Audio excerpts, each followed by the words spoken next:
दोस्तों, आज की सबसे पहली और बड़ी खबर। झारखंड में फिलहाल पूर्व का आदेश ही लागू रहेगा।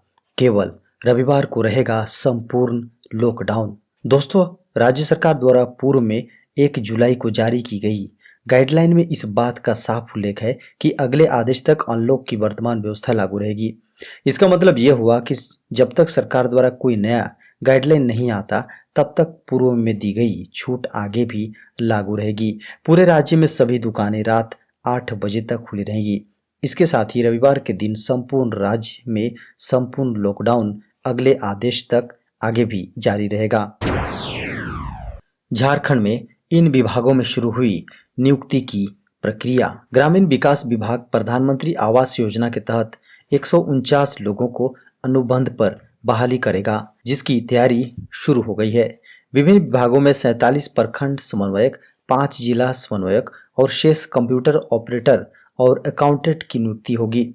यह नियुक्ति हो जाने से प्रधानमंत्री आवास योजना का काम जल्दी पूरा होगा। इधर 24 जिला में शिक्षा व प्रशिक्षण संस्थानों में 250 से ज़्यादा लेक्चरर भी नियुक्त किए जाएंगे। जगन्नाथ मंदिर से रथ यात्रा निकालने का निर्णय हाईकोर्ट ने सरकार पर छोड़ा। रांची के जगन्नाथपुर स्थित जगन्नाथ मंदिर से रथ यात्रा निकालने की मांग को लेकर जगन्नाथ मंदिर न्यास समिति की तरफ से हाईकोर्ट में दायर जनहित याचिका पर सुनवाई करते हुए chief justice doctor Ravi Ranjan एवं जस्टिस सुजीत नारायण प्रसाद की कोर्ट ने मौखिक टिप्पणी में कहा कि रथ यात्रा से राज्य भर के लोगों की गहरी आस्था जुड़ी है। वर्तमान स्थिति को देखते हुए ये मामला राज्य सरकार के द्वारा निर्णय लिए जाने योग्य है। झारखंड में पिछले 24 घंटे में 55 नए कोरोना पॉजिटिव की हुई पहचान, 110 मरीज हुए ठीक। झारखंड के विभिन्न जिलों में पिछले 24 घंटे में 55 नए कोरोना संक्रमितों की पहचान की गई, 110 ठीक भी हुए। पूर्वी सिंहभूम में एक संक्रमित की मौत भी हुई। अब राज्य में 476 एक्टिव केस बचे हैं। झारखंड में अब तक 3,46,113 पॉजिटिव मरीज मिल चुके हैं। इनमें से 3,40,463 ठीक भी हुए। झारखंड में टैक्स फ्री हुई सिंचाई व कृषि कार्य उपयोग की जाने वाली बिजली। झारखंड विद्युत शुल्क संशोधन अधिनियम 2021 झारखंड में लागू हो गया। विधि विभाग ने इस संबंध में अधिसूचना जारी कर दी है। इसके तहत विद्युत उपभोग अथवा बिक्री पर नेट शुल्क दर नए सिरे से निर्धारित की गई है। राज्य सरकार ने सिंचाई व कृषि कार्य के लिए उपयोग किए जाने वाले बिजली को टैक्स फ्री कर दिया है। वहीं घरेलू, गैर घरेलू, एचटी अस्थायी आपूर्ति, विज्ञापन, धार्मिक स्थान, प्रार्थना कक्ष अथवा अन्य प्रकार के आपूर्ति जो किसी वर्ग के अंतर्गत नहीं आता है में विद्युत उपयोग पर लगने वाला नेट शुल्क 6% तक कर दिया है।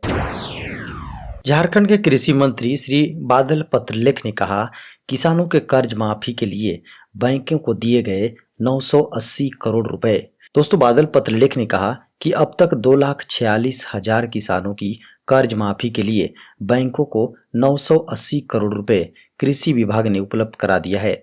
मुख्यमंत्री श्री हेमंत सोरेन के नेतृत्व में कृषि विभाग इस बार पूरी तरह से कमांडिंग मोड में है। उम्मीद है कि 5 साल के इस कार्यकाल में सरकार राज्य के 24 लाख किसानों को आर्थिक रूप से मजबूत बनाने में सफलता हासिल करेगी।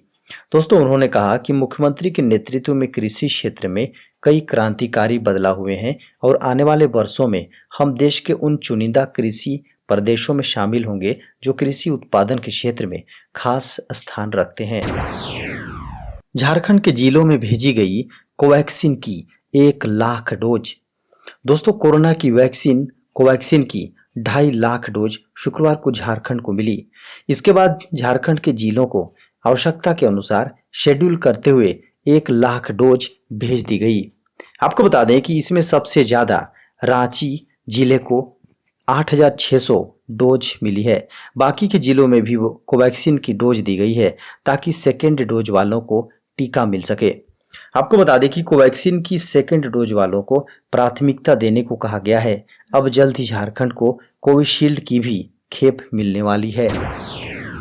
झारखंड में कोरोना की रिकवरी दर 0.38%।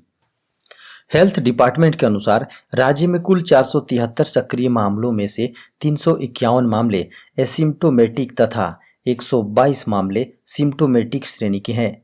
झारखंड में 8 जुलाई को पॉजिटिविटी दर 0.12% पाई गई। राज्य में अब तक कुल 3,46,171 पॉजिटिव कोविड-19 की पहचान हुई है। अब तक कुल 5,119 लोगों की कोविड-19 से मौत हुई है। आपको बता दें कि स्वास्थ्य विभाग के अनुसार 8 जुलाई को वैक्सीन की 20,829 डोज लगाई गई, जिसमें 14,541 लोगों को पहली डोज और 6,288 लोगों को दूसरी डोज दी गई। ग्रामीण विकास सचिव ने सभी उपायुक्त को सितंबर तक दिए पीएम आवास पूरा करने का निर्देश।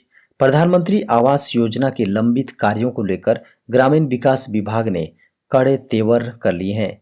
विभागीय सचिव ने सभी जिला के डीसी और संबंधित अधिकारियों को पत्र जारी कर निर्देश जारी किया है। पत्र में 30 सितंबर तक ग्रामीण आवास योजना के पहले फेज का काम पूरा करने को कहा है। ग्रामीण विकास सचिव ने तय अवधि में लंबित कार्यों को निपटाने का कड़ा निर्देश दिया है। कार्य में देरी होने पर संबंधित पदाधिकारियों पर अनुशासनात्मक कार्रवाई करने की बात भी कही गई है। मुख्यमंत्री हेमंत सोरेन ने कहा, झारक्राफ्ट के उत्पादों के लिए नए सिरे से मार्केटिंग स्ट्रेटेजी बनाएं। मुख्यमंत्री हेमंत सोरेन ने शुक्रवार को उद्योग विभाग की उच्च स्तरीय समीक्षा बैठक में इस बाबत अधिकारियों को कई निर्देश दिए। उन्होंने कहा कि बड़े उद्योगों के साथ लघु, कुटीर और ग्रामों उद्योग को बढ़ावा देने के लिए विभाग कारगर कदम उठाए। मौके पर विभाग की ओर से उद्योगों के विकास के लिए किए जा रहे कार्यों के बारे में मुख्यमंत्री को बताया गया। मुख्यमंत्री ने कहा कि झारखंड में कृषि आधारित उद्योगों को खासकर फूड प्रोसेसिंग के क्षेत्र में काफ़ी संभावनाएं हैं। यहाँ भी निवेश को बढ़ावा देने की आवश्यकता है। उन्होंने कहा कि यहाँ सिंगल विंडो सिस्टम को कारगर तरीके से लागू किया जाए ताकि यहाँ आने वाले के लिए निवेशक आकर्षित हो सकें। झारखंड में टीकाकरण का आंकड़ा 75 लाख के पार। झारखंड में वैक्सीन की कमी होने के कारण गुरुवार को सीमित वैक्सीनेशन सेंटरों पर ही टीकाकरण हुआ। 5,000 से अधिक लोगों को कोवैक्सीन का डोज दिया गया।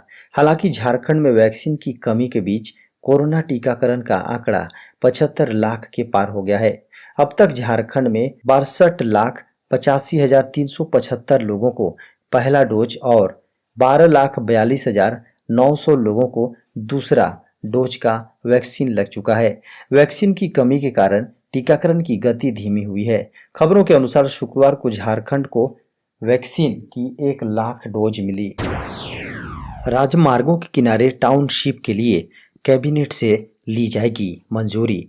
राष्ट्रीय राजमार्गों के किनारे smart city, township, logistic park और इंडस्ट्रियल क्लस्टर स्थापित करने के लिए सड़क परिवहन एवं राजमार्ग मंत्रालय कैबिनेट से मंजूरी लेने की तैयारी में है।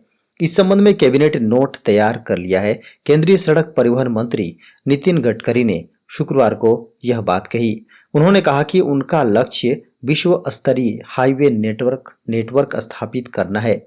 मंत्रालय मौजूदा राजमार्ग परियोजनाओं से पूंजी जुटाने के लिए योजना पर काम कर रही है। उन्होंने बताया कि मंत्रालय 2.5 लाख करोड़ रुपए की लागत से सुरंग भी बना रहा है। झारखंड के कोडरमा जिले के ब्रिहदा जलप्रपात में डूबने से 2 पर्यटक की मौत हुई। बताया जा रहा है कि पटना से घूमने आए 3 युवक शुक्रवार को तिलैया थाना क्षेत्र अंतर्गत जरगा पंचायत के वृंदाहा जलप्रपात में डूब गए। इनमें एक युवक को मौके पर मौजूद कुछ लोगों ने बचा लिया, जबकि 2 युवक पानी में डूब गए। पानी में डूबे दोनों युवकों का देर शाम तक पता नहीं चल सका है। आपको बता दें कि तीनों शुक्रवार सुबह घूमने के इरादे से एक ही बाइक से नवादा ककोलत जलप्रपात के लिए निकले थे। ककोलत पहुंचने पर वहां प्रशासन ने उन्हें आगे जाने से रोक दिया। इसके बाद तीनों युवक गूगल मैप के जरिए पास के जलप्रपात को ढूंढते हुए लगभग 11 बजे कोडरमा पहुंचे। यहां खाना खाकर तीनों वृंदाहा चले गए। दिल्ली हाईकोर्ट ने कहा, देश में समान नागरिक संहिता की जरूरत। दिल्ली हाईकोर्ट ने देश में समान नागरिक संहिता की जरूरत पर जोर दिया। तलाक के एक मामले में फैसला देते हुए कोर्ट ने कहा कि देश में यूनिफॉर्म सिविल कोड की जरूरत है। कोर्ट ने कहा कि देश धर्म, जाति, कम्युनिटी से ऊपर उठ चुका है। जस्टिस प्रतिभा एम सिंह ने अपने फैसले में कहा कि आज का हिंदुस्तान धर्म, जाति, कम्युनिटी से ऊपर उठ चुका है। आधुनिक भारत में धर्म, जाति की बाधाएं तेजी से टूट रही हैं। तेजी से हो रहे इस बदलाव की वजह से अंतर धार्मिक और अंतर जाति विवाह या फिर विच्छेद यानी डाइवोर्स में दिक्कतें भी आ रही हैं। फैसले में कहा गया कि आज की युवा पीढ़ी को इन दिक्कतों से जूझना न पड़े, इस लिहाज से देश में यूनिफॉर्म सिविल कोड लागू होना चाहिए। रांची में ट्रैफिक नियमों के उल्लंघन पर अब ऑन स्पॉट जब्त होगा ड्राइविंग लाइसेंस। रांची की ट्रैफिक पुलिस अब ऑन स्पॉट ड्राइविंग लाइसेंस जब्त करेगी। इसके लिए तैयारी पूरी कर ली गई है। यह प्रक्रिया जल्द ही शुरू कर दी जाएगी। सभी ट्रैफिक पोस्ट पर नए field traffic violation recorder device दे दिया गया है। हालांकि इसकी ट्रायल रन भी किया जाना है। ट्रैफिक एसपी की ओर से सभी ट्रैफिक पोस्ट पर यह डिवाइस उपलब्ध करवा दिया है। इस डिवाइस के जरिए ट्रैफिक नियम तोड़ने के दौरान traffic police on spot DL जब्त कर डिवाइस से एक जब्ती रसीद प्रिंट कर नियम तोड़ने वालों को दिया जाएगा। इसके बाद जब्त लाइसेंस को सस्पेंड करने की प्रक्रिया के लिए भेजा जाएगा।